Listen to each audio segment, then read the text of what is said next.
Windows 10 and 11 have a smart feature called Focus Assist. It's there to help you get on with the most important things. But if you've used its Do Not Disturb feature in the past, you might have noticed it didn't block all notifications. Some were still allowed through if they were on a priority list.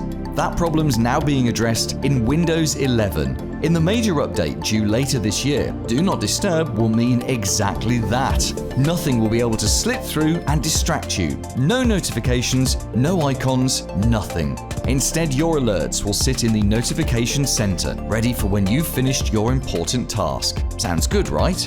To benefit from this, type Focus Assist in the taskbar search box. From there, you can select which options you'd like to set and which notifications, if any, can get through to you. Just don't forget to switch it off when you've finished your task. We've got a ton of productivity advice like this. If your team needs help to stay focused and get more done, give us a call.